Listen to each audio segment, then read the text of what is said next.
علیہ الصلوۃ والسلام علیک یا رسول اللہ وعلی آلک و صحبک یا حبیب اللہ۔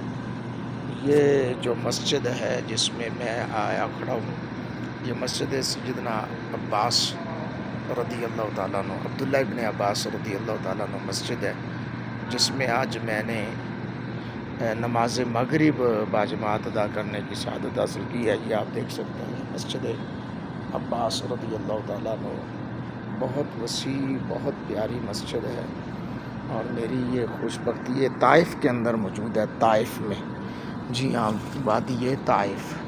اور طائف سے کون واقف نہیں ہے، سب جانتے ہیں وادی طائف کے تمام تر معاملات اور تمام تر چیزوں کو، ہر ایک اس چیز سے واقف ہے۔ اور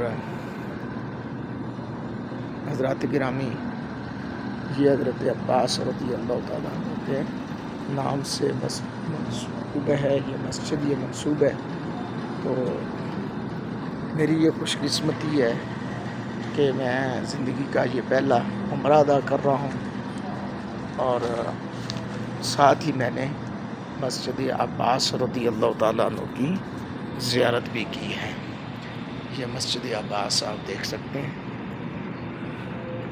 مسجد عباس رضی اللہ تعالیٰ عنہ، یہ آپ دیکھ سکتے ہیں۔ یہ ماشاءاللہ ابھی میں آپ لوگوں کو محراب و منبر کی طرف لے کر جاؤں گا۔